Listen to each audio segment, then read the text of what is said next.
약 먹으면 안 된다. 후나스 슌스케 저 강봉수역 중앙생활사 발췌 목록. 약물은 우리에게 동물이다. 의학 교육에서는 효과만 강조하여 해로움이나 부작용은 거의 언급하지 않는다. 의사는 많은 것을 모른 채 괜찮겠지 하며 약을 처방하고 있다. 그러나 약의 해로움은 호나세 씨가 말하는 대로 엄청나다. 인간을 포함한 생명체는 인간의 지혜가 미치지 않을 만큼 복잡하게 이루어져 있다. 병은 몸과 생명체 그 자체의 실책이라기보다 무리한 삶의 방식과 마음의 고민, 냉증 등이 결부하여 발생한다. 쓸모없는 약의 장기 사용은 삼가야 한다. 의료 대량 학살. 예를 들면 일본에서는 매년 34만 명이 암으로 죽고 있다. 일본 후생 노동성 발표. 하지만 이것은 새빨간 거짓말이다. 사실은 34만 명의 약 80%인 27만 명은 맹독, 항암제, 유해 방사선 등의 암치료 때문에 살해당하고 있다. 믿기 어렵겠지만 의료 과실로 사망하고 있다. 하지만 의사도 항암제 제약회사도 전혀 비난받지 않는다. 모든 국민이 완벽하게 속고 있기 때문이다. 자연 치유력. 인간은 태어날 때부터 몸속에 100명의 명의를 지니고 있다. 이 말은 고대 그리스의 의성 히포크라테스가 남긴 말이다. 다름 아닌 자연 치유력이다. 우리의 몸은 내버려둬도 정상으로 되돌아간다. 이것은 우주의 진리다. 아플 때 작용하는 항상성이 바로 자연 치유력이다. 병은 내버려둬도 낫는다. 몸은 그렇게 만들어져 있다. 몸은 스스로 낫고 싶어한다. 대증요법. 약물요법은 증상에만 대응한다. 그래서 대증요법이라고 부른다. 본래 증상이란 몸이 회복하고 있다는 증거다. 그것을 반대로 밀어내서 역증요법이라고도 한다. 약 부작용. 환자가 부작용을 모두 알아버리면 앞으로 절대 약을 먹지 않을 것이다. 말 그대로다. 첨부문서를 한 번 읽은 환자는 부들부들 떨며 약을 쓰레기통에 던져버릴 것이다. 더욱 두려운 것은 다제 투여에 의한 부작용, 독성의 상승이다. 다제 병용. 현대의학에서는 한 번에 여러 가지 약을 먹는 다제 병용 묘법을 당연시하고 있다. 주변의 감기약 상자를 주의 깊게 보길 바란다. 10가지가 넘는 약 이름이 나열된 것에 놀랄 것이다. 한 종류의 약으로는 부작용을 일으키기는 확률도 낮아도 다제 병용하면 부작용 위험은 커진다. 더욱 위험한 것은 약의 부작용 상승 효과다. 19세기 초까지 유럽에는 5가지 의학 유파가 공존.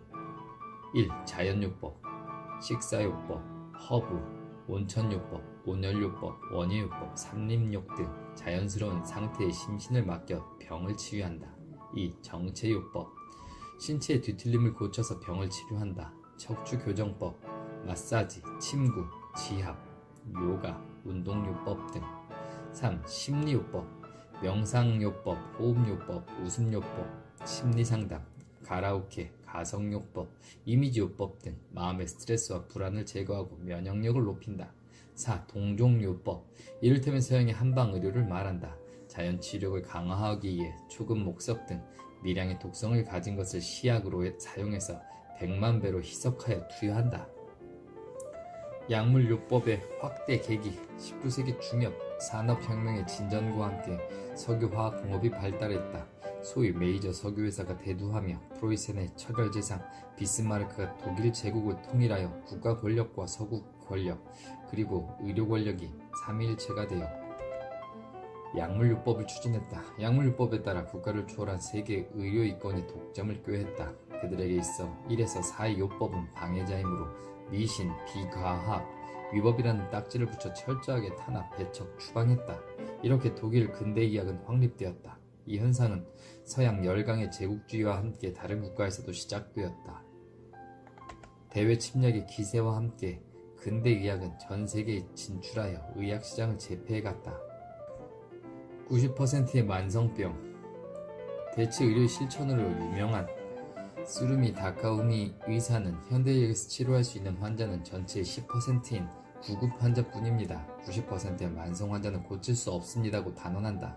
게다가 아보 도오르 교수, 맨델존 박사 등 양심적인 의사들은 현대의학의 90% 무효론을 인정하고 있다. 오히려 항암제 투여가 오히려 암을 악화시켜 환자의 목숨을 빼앗는다. 이처럼 약물 내성이라는 현상은 환자를 약물 장기 투여 지옥으로 끌어들인다. 환자, 병원균, 암세포 등의 약에 대한 내성으로 약의 투여량이 늘어나고 투약 종류가 확대되는 것이 불가피하다.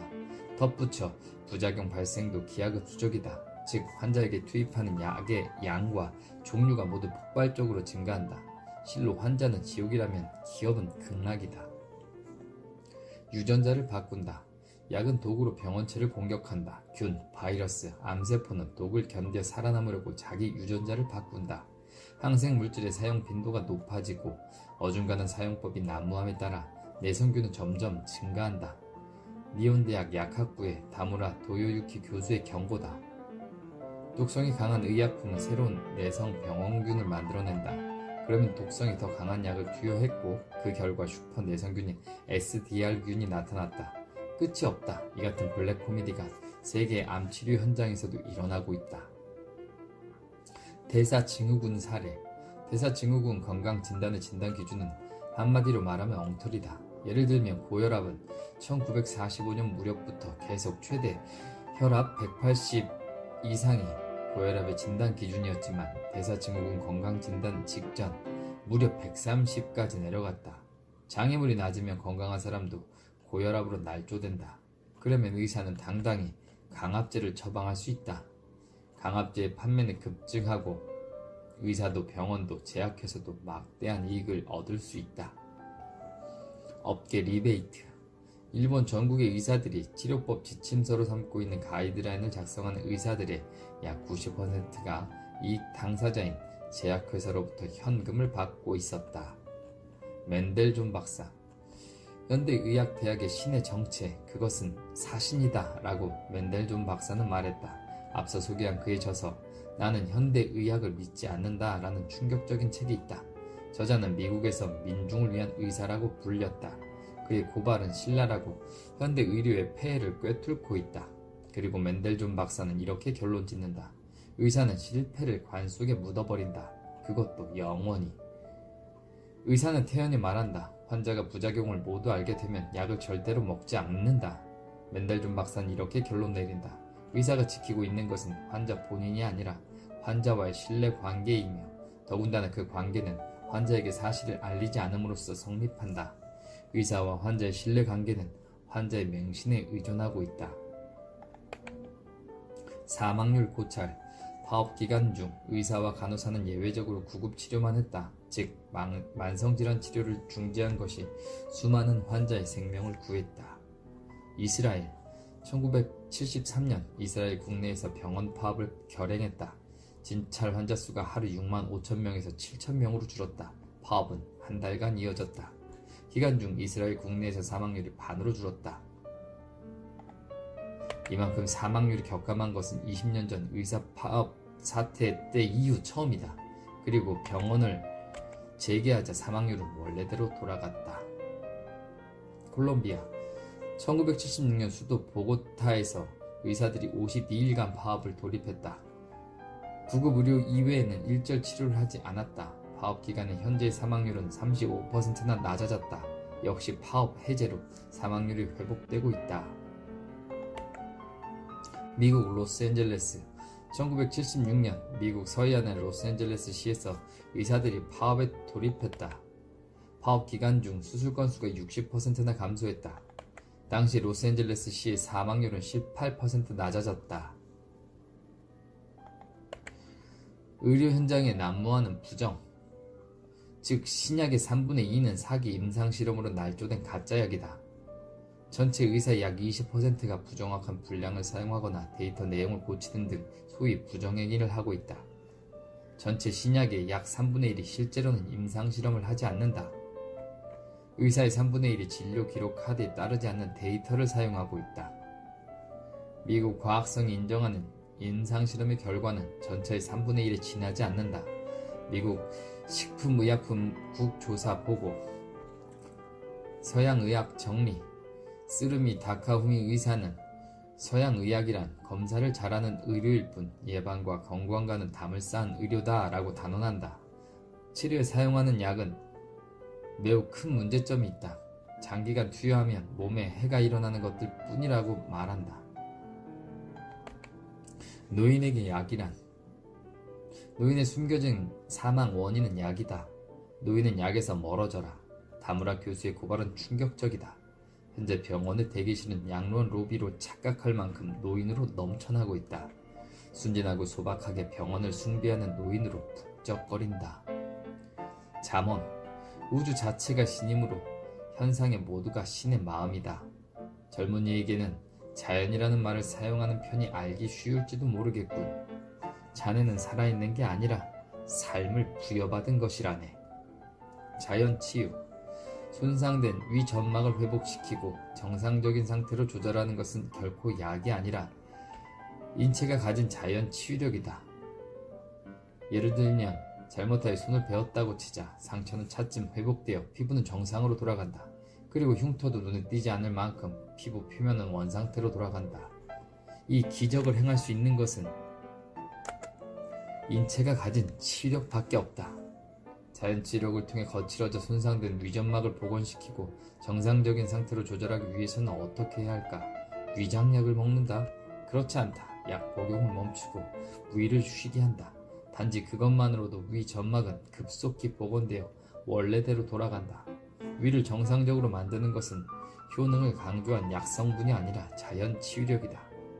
잠언 오키 마사히로 씨는 먹을 궁리가 아니라 먹지 않을 궁리를 해라 라고 단언했다. 그리고 빈속을 즐겨라 라고 딱 잘라 말했다. 이 진리를 증명하는 과학 데이터도 그 후 속출하고 있다. 감기 증상의 의미 2-3일 천천히 쉬면 나을 감기인데도 이런 위험성을 무릅쓰면서까지 애용하는 사람들이 이해가 안 된다. 1. 목의 통증, 목을 쉬라는 신호. 2. 콧물, 병원, 바이러스 등을 배설하는 행위. 3. 코막힘, 콧물이 많이 나오기 때문에 당연. 4. 두통, 움직이지 마, 누워 있어라 라는 신호. 5. 몸을 따뜻하게 하고 쉬어라. 6. 재채기, 병원체 등을 몸 밖으로 몰아내. 7. 몸이 나른하다, 누워 있어라 라는 지시. 8. 기침, 재채기와 같음. 9. 마디마디가 아프다, 움직이지 말고 천천히 쉬어라. 10. 열이 난다, 병원균 등을 악화시켜 면역력을 활성화. 11. 가래가 나온다, 기침, 재채기와 같은 배설현상. 사건 1962년부터 초중학교에서 인플루엔자 백신의 집단 접종을 시작했습니다. 1976년은 3살부터 15살까지 아이들에게 예방접종이 의무화되었습니다. 그럼에도 인플루엔자는 전 일본에서 매년 유행했습니다. 효과가 없다는 것은 관계자 사이에서는 상식이 되어가고 있었습니다. 효과는 없는데 놀랄만한 부작용을 보인 희생자가 나타났다. 1979년 군마현 마에바시시에서 한 아이가 집단 접종 후에 경련을 일으켰다. 학교 의사와 마에바시시 의사회는 명백한 백신의 부작용이라고 판단하고 국가의 인정을 요구했다. 그러나 왠지 신청은 각하되었다. 이런 정부의 대응에 마에바시 의사회는 집단 접종 폐지의 결단을 내렸다. 진실, 외면, 피해. 우선 일본인의 정부를 향한 맹목적인 믿음, 약신앙을 치유하는 것이 먼저다. 모리씨와 같은 양심적인 과학자의 소리는 완전히 무시하고 있다. 당신에게 필요한 약은 올바른 정보라고 하는 이름의 약이다. 우선 책을 읽자. 모리씨, 몸소 양심을 따르는 과학자로 살고 계신다. 이권과 권위에 비를 맞추는 과학자가 대부분인데 아주 드문 양식파라고 할 수 있다. 그녀가 참을 수 없었던 것은 과학적으로 형편없는 이론으로 신형 인플루엔자의 공포를 부추겨 백신과 타미플루 제조회사의 이권을 위해 국민을 선동하는 정부, 의사회, 매스컴의 태도다. 특효약은 없다. 결국 인플루엔자 유행에는 아무런 법칙성도 없다. 습도가 높든 낮든, 기온이 높든 낮든, 12월이든 3월이든 유행할 때 유행한다는 것뿐이다. 올해는 어떨까 하고 생각해봤자 전혀 예측할 수 없다. 그러므로 예방은 불가능하다. 또한 모리 씨는 인플루엔자는 자연 현상이므로 공생하면 된다. 자연이 낫는 병으로 특효약은 없다고 말한다. 연구자로서의 용기를 칭찬하고 싶다. 악순환. 통증이 사라졌다고 안심하고 진통제 먹는 것을 끊으면 몸은 혈류를 재개시키기 위해 다시 프로스타글란딘을 동원하여 혈관을 연다. 그러면 통증이 도지고 다시 진통제를 먹는다. 실로 악순환이다. 간단히 말하면 소염 진통제 성분이 사라진 금단 증상이 통증이다. 그러므로 두통 환자는 두통약을 놓을 수 없다. 병원이 약 중독 환자를 만들고 있다. 암은 고통이 없다. 아보 교수는 애당초 죽음에 고통이나 통증은 없다고 한다. 본래 생물은 고통을 느끼며 죽지 않습니다. 음식을 먹지 않고 종말을 맞이하면 아프지도 괴롭지도 않은 채 잠자듯이 죽는 것이 생명의 본질입니다. 모기약. 어렸을 때 모기 같은 벌레에 많이 물린 것에 감사하다. 그것은 실로 천연 예방주사였다. 모기의 미량의 독이 체내로 들어갔기 때문에 면역력이 강해진 것이다. 최근 부모들이 야외 캠프에서 벌레 물린 데 스프레이 약을 뿌리는 것을 종종 본다. 사람은 벌레에 물릴수록 강해지는 법이므로 약을 바르지 않아도 된다. 모기에 물려 부으면 손톱으로 십자 모양으로 눌러준다. 가려움이 분산돼 가라앉는다. 단 것이나 기름기 있는 음식, 육식을 과다 섭취한 경우 몸이 산성체질이 되어 벌레에 물렸을 때 반응도 심해진다. 가려움은 식생활부터 바꿔 개선하자. 야생동물의 지혜. 야생동물은 모두 이 진리를 알고 있다. 그러므로 그들은 상처를 입거나 아플 때는 굴속에서 아무것도 먹지 않고 조용히 쉰다.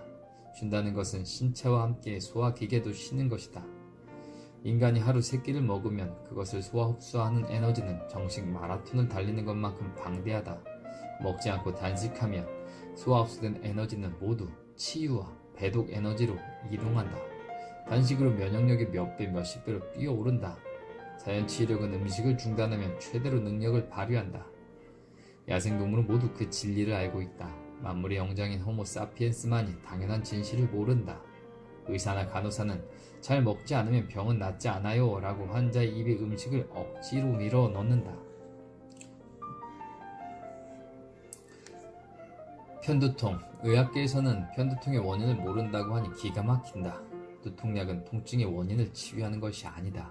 통증의 전달 신경을 방해하여 느끼지 못하게 할 뿐이다. 구조는 모르핀과 같다. 수면제, 항우울제, 정신안정제. 2006년 1월 오사카 네아가와시 역 앞에서 택시 운전사에게 칼을 들이민 강도치사 사건의 범인 B씨는 할리온이라는 수면제를 대량으로 먹은 상태였다. 진짜 심신상실 상태였을 것이다. 그런데도 B씨는 약의 영향은 일절 고려하지 않은 채 징역 5년의 판결을 받고 복역 중이다. A씨의 방화 사건도 약의 영향을 지적한 의견서는 무시되었다. 왜일까? 재판소는 의사 처방에 의한 약 오염을 국민에게 은폐하고 싶은 것이다. 국가가 거대 수익을 올리는 제약회사에 항복한 상태이기 때문이다. 불면증. 밤에 잠이 잘 오지 않는다. 라고 의사에게 찾아가지 않는다. 처방받은 수면약은 무섭다. 자려고 초조하니까 잠이 오지 않는다. 그럼 책이라도 읽어볼까? 라고 생각하면 어느덧 잠이 들 것이다. 잠이 안 오면 안 자면 된다. 벤조다이아제핀계 향정신약. 일본에서 의사가 처방하는 수면이나 항불안약 대부분은 벤조다이아제핀계라고 불리는 향정신약으로 중독성이 있다. 많이 복용하면 수면약 중독, 항불안약 중독이 될 위험성이 있다. 결국은 약 중독이므로 끊기 어렵다. 왜냐하면 괴로운 금단 증상이 엄습해오기 때문이다. 2009년 8월 탤런트 시카이 노리코 씨가 각성제 소지와 사용 혐의로 체포되었다. 이 충격적인 뉴스는 각성제 등 약물 중독에 관한 관심을 단숨에 높였다. 대중유포. 10년 전보다 수면약, 항불안약 때문에 신경정신과 입원 환자는 2배 이상 늘었다. 수면약 부작용 증세의 약 80%가 의사로부터 받은 처방이 계기라고 한다. 비극의 근원은 마약을 대량 처방하는 의사에게 있었다. 오사카의 다이토시 진료소에서 벤조다이아제핀계 수면약 20만 정이 홀연히 사라지는 사건이 발생했다. 부정 유출인지 도난인지 알 수 없다. 암거리 유통 경로로 유출된 것은 확실하다. 항정신성 약 부작용. 약물 남용의 임상학이라는 책은 정신안정제가 다양한 반사회적인 행동으로 인간을 유혹한다고 경고한다. 그 중에서도 가장 많은 것이 자살기도, 배회, 폭행, 기물 파손, 협박순이다. 정신을 안정시키는 약 때문에 이렇게나 많은 반사회적인 이상 행동이 부작용으로 발생한다. 약의 본질. 신경정신과 의사도 항우울제로 우울병이 낫는다고는 말하지 않는다. 우울병에 수반하는 불안이나 침울해진 기분 등을 가볍게 하여 환자의 회복을 돕는다.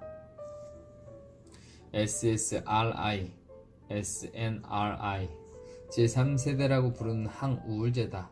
SSRI라 부르는 향정신약으로 선택적 세로토닌 재흡수 억제제라는 기나긴 영어의 머리글자를 딴 것이다. 1999년 4개 상품을 승인하였다. 2000년에는 신약 SNRI, 세로토닌 노레핀프린 재흡수 억제제 이런 신약도 등장했다. 효과는 두 개가 거의 비슷하다. 부작용은 과거 항우울제에 비하면 적다고 선전한다. 이 무렵부터 우울병은 마음의 감기라며 편안한 마음으로 의사의 진찰을 호소하는 매스컴 캠페인을 방영했다. 항우울제 효과 약 30에서 40%의 환자에게는 효과가 있다고 한다. 하지만 반대로 말하면 60에서 70%에는 효과가 없다는 이야기다. 그들에게는 불안, 초조, 분노 등의 부작용만이 엄습해온다.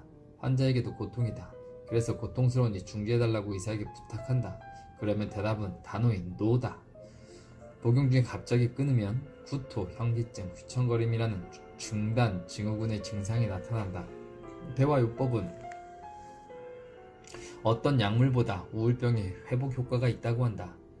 친한 사람과 종일 마음으로 대화를 나눈다. 생명은 살아가는 힘을 되찾는다. 게다가 현미 정식으로 모든 정신병이 나았다는 간토 회장의 소중한 임상 증언도 있다. 닭이 먼저인가? 항정신약이 우울병 증가의 원흉이다.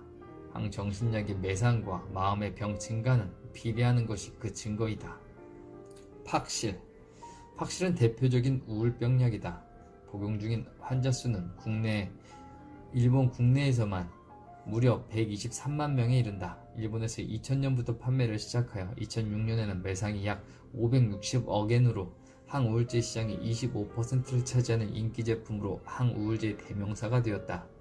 SSRI라는 항우울제의 일종, 일반명은 파로키세틴 염산수화물이다. 한편 우울병의 기분장애 환자 수도 비례하여 급증하고 있다. 리탈린, 주의력 결핍 과잉행동 장애 약. 리탈린 사용을 경고한다. 복용자 25명이 사망. 마이니치 신문 2006년 2월 10일자. 일면 표제어다. 미국 식품의약품국 FDA도 권고한다. 중추신경 자극약인 리탈린을 복용하면 노련사나 심장장애 위험이 늘어날 가능성이 있다고 공표했다. 상품에 경고를 첨부해야 한다고 FDA는 강조한다. 리탈린의 약품명은 염산 메틸페니데이트다. 미국에서는 주의력 결핍 과잉행동장애 ADHD 치료약으로 남용하고 있다. 리탈린의 정체는 각성제와 구조가 유사하다. 넓은 의미로는 리탈린도 훌륭한 각선제인 셈이다. 정부가 이 약의 남용과 유통을 내버려두는 것은 거대 제약 이권의 이익을 가장 중시하기 때문이다. 아데랄, 항정신성 약.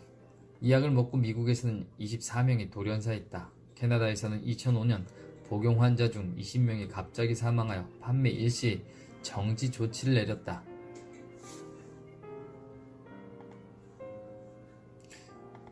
암 검진 고찰. 아부 도오루 교수는 암 검진을 받지 않는다고 딱 잘라 말한다. 물론 가족에게도 검진을 권하지 않는다. 첫 번째 이유는 암을 발견하면 수술, 항암제 치료, 방사선 치료 같은 치료로 인해 꼼짝 못하기 때문에. 두 번째 이유는 정기적인 검사 자체가 스트레스이므로. 세 번째 이유는 매번 이번에는 괜찮았지만 다음엔 어떻게 될까 하며 검사 때마다 불안과 마주하는 것이 스트레스이기 때문이다. 암 선고로 환자는 불안의 구렁텅이로 떨어진다. 불안, 공포, 우울증 등의 정신상태에 비례하여 암세포를 공격하는 NK세포도 급격히 감소한다. 정신력은 면역력과 직결된다. NK세포가 10분의 1로 감소하면 암세포는 약 10배 증가한다. 그러나 암 검진을 받고 의사가 암이라고 말하는 순간 환자의 정신력은 실제로 10분의 1 이하로 급격히 감소한다. 표 18의 그래프는 의사의 암 선고가 환자를 죽이는 최대의 흉기라는 것을 보여준다. 수직으로 정신력이 떨어지는 것을 볼 수 있다. 환자의 약 10%는 암 선고로 정신적 충격을 받아 심각한 우울증에 빠진다. 충격에서 벗어나지 못한 채 불안과 공포에 시달린다. 면역력이 약 10분의 1로 떨어지면 암세포는 폭발적으로 10배나 증가한다.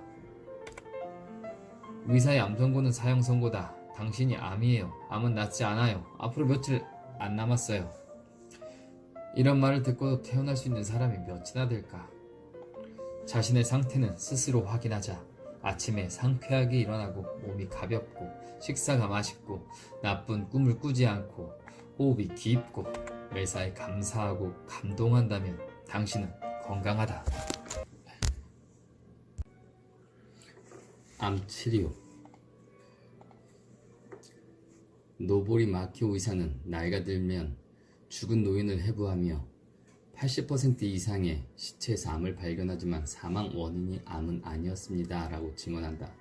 또 게이오 대학 곤도 마코도 의사는 고형암은 6, 7년은 거의 변하지 않는다는 것이 의사의 상식입니다 라고 한다.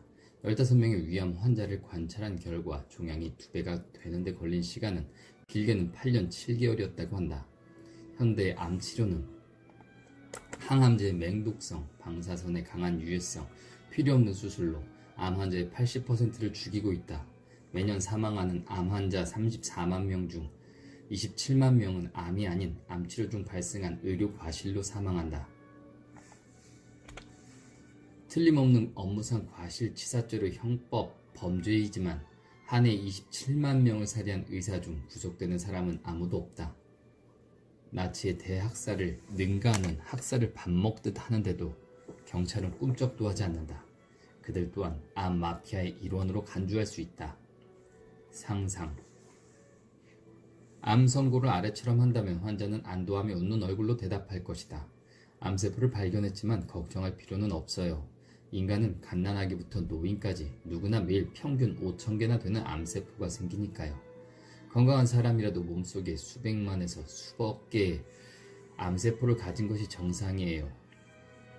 150년 전 독일의 피르오라는 멍청한 학자가 암세포는 일단 생기면 환자를 죽일 때까지 늘어난다고 주장했는데 무한 증식론을 대학 의학부에서 지금까지 가르치고 있어요. 바보 의사가 바보 의사를 대량 생산하고 있는 셈이죠. 암세포가 매일 5,000개나 생겨도 걱정할 필요가 없어요. 내추럴 컬러세포, NK세포라는 면역세포가 암을 매일 공격하여 해치우니까요. 최근에 당신은 지나치게 고민하며 일했을 거예요. 그래서 교감신경이 긴장해서 NK세포가 줄고 암세포가 늘어난 거지요. 우선 껄껄 웃어봐요. 3시간 웃었더니 NK세포가 6배로 늘었다는 기록도 있어요. 고기는 암의 먹이가 되니까 식사를 현미채식으로 바꾸세요.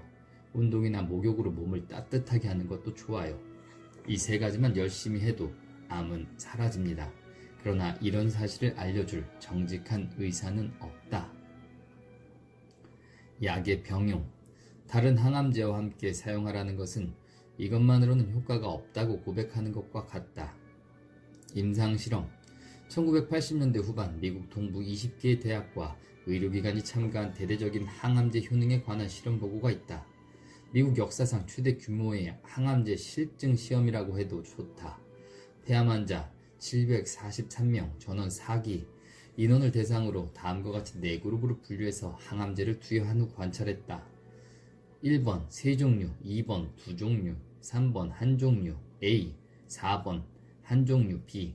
암이 작아지는 종양 축소 효과를 비교하면 1이 20%, 2가 13%, 3이 6%, 4가 9%였다.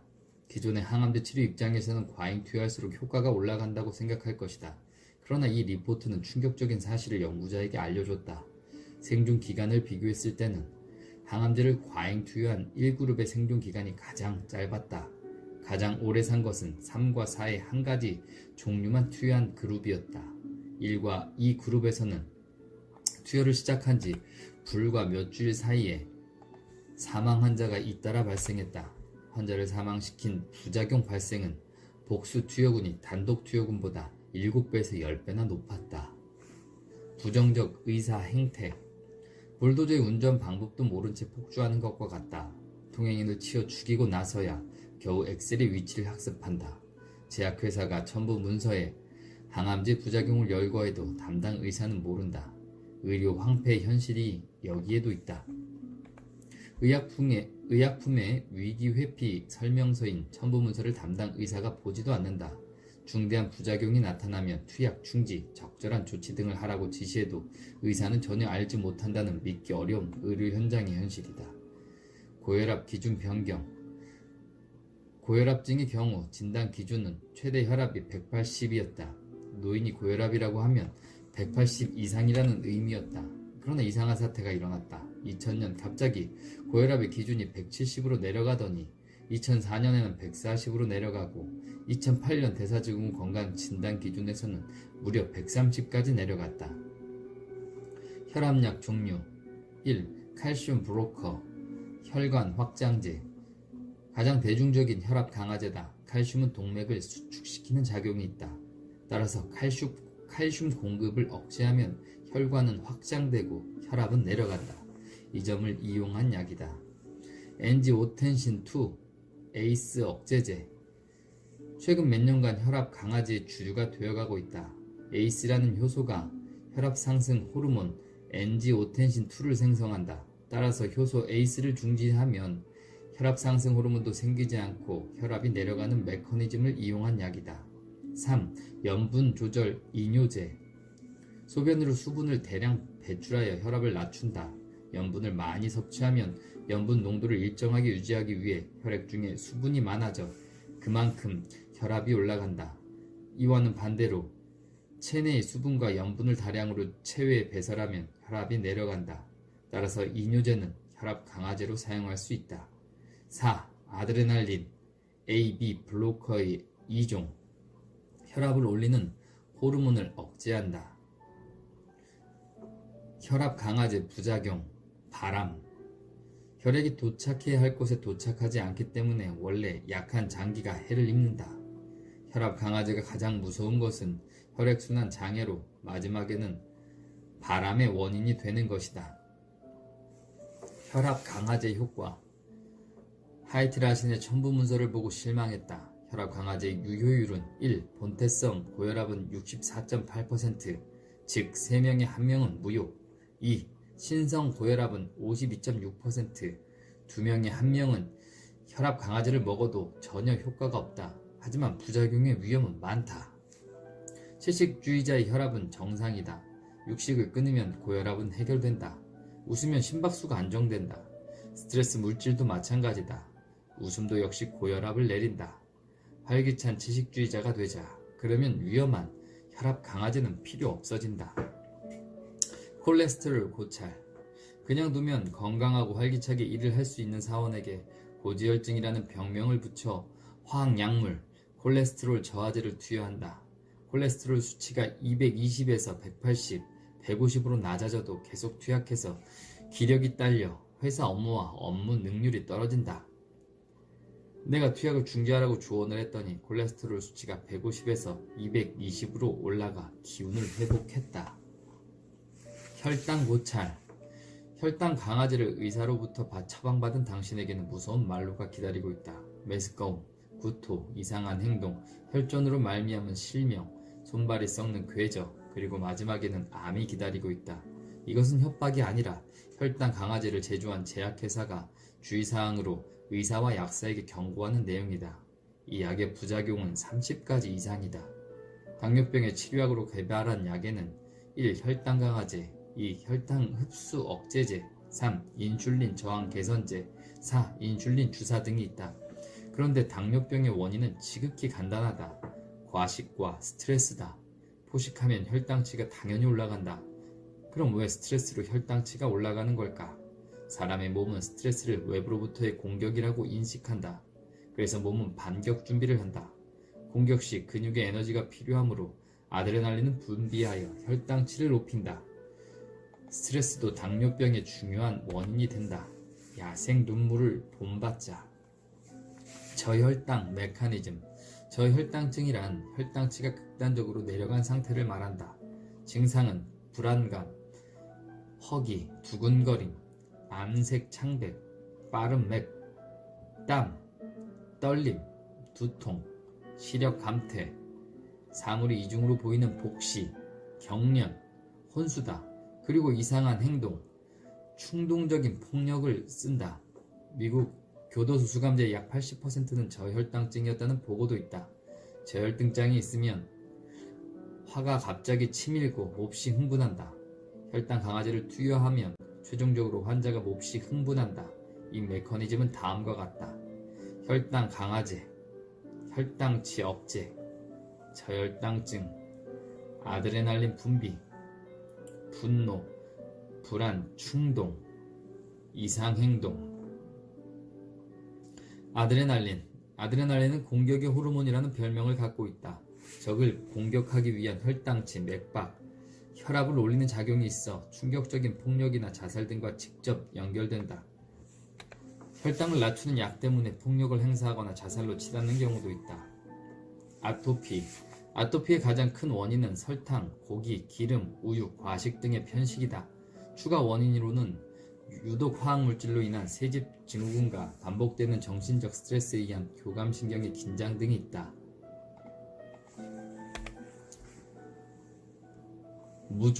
무좀이라는 것은 속칭이고 정식 명칭은 한포상 백선이다. 아무도 외우지 못해서 무좀이 통칭이 되었다.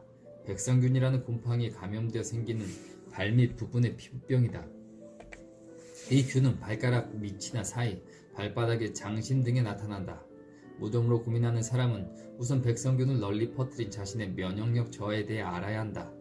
면역력 저하는 평소의 식생활, 스트레스, 생활 습관 등에 따라 결정된다. 그러나 무좀으로 고민하는 사람 중에 생활 습관을 고치려는 사람은 전혀 없다. 그들은 거의 예외 없이 시판 무좀약을 사서 스스로 고치려 한다. 문제는 여기에 있다. 미생물은 항생 물질의 공격을 받으면 처음에는 철저하게 섬멸된다. 그러나 금세 스스로 유전자를 바꿔 항생 물질의 내성을 획득한다. 이것이 소위 항생 물질 내성균이다. 항생 물질 내성균. 무좀 치료약에 배합된 항생 물질도 예외는 아니다. 무좀 치료약을 일반적으로 사용하는 당신의 발가락 사이의 무좀균은 이미 배합 항생 물질 피롤리트린의 내성을 획득하고 있다. 바르면 바를수록 그들은 저항력을 높여 강한 슈퍼 무좀균으로 변신한다. 사용자 자신도 약을 일상적으로 사용하면 내성, 의존성이 높아진다. 그러므로 처음에는 아주 잘 듣는 무좀약도 오래 사용하면 효과가 약해질 것이다. 결론을 말하자면 무좀 치료약을 아무리 부지런히 발라도, 아니 계속 바르면 바를수록 무좀 완치에서 멀어질 것이다. 우선 안약을 사용하지 않는다. 눈이 피곤하면 쉬는 게 제일 좋다. 가까운 곳을 보는 작업을 하고 먼 곳을 바라본다. 세로로 가로로 비스듬하게 눈알을 움직인다. 눈알 체조는 눈의 피로회복, 시력 향상에 대단히 효과가 있다. 블루베리, 목양나무 등도 효과가 있다. 치질약 시스템 1. 리도카인, 진통, 진양작용. 2. 글리시레틴산, 항염증 작용. 3. 알란토인, 조직 복원작용. 4. 비타민 E, 초산 에스테르, 혈액순환 개선 작용. 치질의 통증과 가려움을 개선.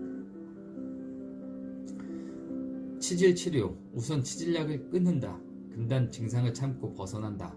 건강하다면 자연 치유력으로 치질의 증상도 바로 완치된다. 건강하지 못한 이유는 과식, 육식, 설탕, 스트레스에 의한 산성 체질 때문이다. 채식 표준량 60% 정도만 먹고 복식 후 명상, 요가, 운동, 목욕, 웃음 등으로 체질과 혈행을 좋게 하며 치질은 순식간에 낫는다. 배뇨제의 위험성. 첫 번째는 방광의 근육을 이완시켜 용량을 크게 만든다. 두 번째는 방광이 가득 찼을 때 일어나는 근육의 경련을 억제하고 방광에 쌓이는 소변량을 늘리거나 소변을 늦추는 작용으로 배뇨 횟수를 줄여주는 약이라고 적혀있다. 정말로 터무니없는 약이다. 방광의 근육을 이완시키는 것을 봐서는 일종의 근육 이완제가 틀림없다. 확실한 동물이며 동물 실험에서 태아 독성을 인정한다는 경고도 있다. 잦은 소변 치료법. 누구라도 긴장하면 소변을 보고 싶다. 그것은 아이도 알고 있다. 병도 아무것도 아니다. 빈뇨가 걱정된다면 수분을 피한다. 이것만으로 낫는다. 비아그라. 친구가 준 비아그라를 반정 먹었을 뿐인데 효과가 다음날 아침까지 이어졌다는 체험담을 들었다. 깨끗한 체질의 사람은 목숨을 잃을 수도 있다. 건강한 사람일수록 위험하다. 다른 강장제도 마찬가지다. 약물 기인성 노년 증후군. 고령자 의료 현장에서 약물 장기 투여 때문에 이상 증상이 발생하여 큰 문제가 되고 있다. 약물 기인성 노년 증후군이라는 병명까지 붙여져 있다니 두렵다. 이 병은 약 때문에 환각, 휘청거림, 넘어짐, 건망증 등의 치매 같은 증상이 나타난다. 게다가 목마름, 가슴 통증, 요실금, 변비, 위트림 등은 고령자에게 자주 볼 수 있는 증상이라서 지금까지 약이 원인이라고는 생각하지 못했다. 단지 나이 탓이라고 넘겨왔다. 약물요법 5가지 해학. 1. 급성병을 만성병으로 만든다. 2. 만성병을 악화시킨다. 3. 부작용으로 약물을 장기 투여한다. 4. 약물 내성으로 양이 늘어난다. 5. 약물 중독으로 폐인이 된다. 약신앙의 배후. 세계는 군사, 석유, 금융의 3대 거대 회사에 보이지 않는 손이 지배하고 있으며 그들에게 이익이 되지 않는 것은 일절 교육이나 대중매체에서는 반영하지 않는 구조가 확립되어 있다. 그들은 암묵의 양해 아래 주의 깊게 일을 처리한다. 따라서 항암제의 특성 등을 이야기하는 것은 의학교육과 미디어에게 금기 중에 금기다. 암 고찰. 의사 271명에게 자식이 자신에게 항암제를 투여할 것인가 라고 앙케이트를 하자 270명이 단호히 거부했다. 그런데도 그들은 암 환자에게서 태연히 항암제를 투여한다. 치료 효과가 없는 걸 알면서도 말이다. 암 체질이 암을 만들기 때문에 체질 자체를 바꾸지 않는 한 몸의 어느 부위에서 암이 나타나도 당연하다. 1. 암은 낫는다고 생각해라. 2. 현미 채식으로 바꿔라. 3. 운동을 해라. 과식과 단식. 현대 병은 대부분 포식이 원흉이다. 비만, 심장병, 뇌졸중, 고혈압, 당뇨병, 암, 아토피 등 예를 들면 끝이 없다. 야생동물에게는 이러한 병은 전혀 존재하지 않는다. 그들은 생명에 필요한 양 이상은 먹지 않기 때문이다. 소화와 흡수는 많은 에너지를 소모한다. 단식하면 그 에너지 모두가 치료와 배설로 간다. 단식을 하면 면역력은 몇 배, 몇십 배로 뛰어오른다. 인간은 물만으로도 1개월 정도는 충분히 살 수 있다. 그러나 조난당해 굶어 죽었다는 말도 종종 듣는다. 이것은 먹어야 한다는 강박관념에 의한 스트레스로 혼란에 빠져 사망에 이른 것이다. 예를 들면 주에 한 번 정기적으로 식사를 거른다. 그것만으로도 몸의 배독 효과, 치유 효과는 놀랄 만큼 높아진다. 마무리. 하루 2끼는 자신을 위해, 나머지 1끼는 의사를 위해. 약간 야유가 담긴 독일의 오랜 격언이다. 근데 이 약은 성립된 시점부터 거짓이고 망령이었다. 그런 허망이 아직도 맹맥히 이어져 눈먼 거대 의료자본을 살찌게 하여 더욱 강대한 괴물로 성장하고 있다. 인류는 조작된 정보라는 울타리에서 길러지는 가축이다. 나는 이 지배구조를 정보 제국주의라고 부른다. 당신의 병을 고치는 것은 약도 병원도 의사도 아니다. 그것은 올바른 음식과 마음과 몸이다. 우선은 올바른 식사를 하기 바란다. 음식으로 고치지 못하는 병은 의사도 고치지 못한다. 이것은 고대 그리스의 의성 히포크라테스의 말씀이다. 음식을 바로잡으면 마음도 몸도 저절로 안정된다.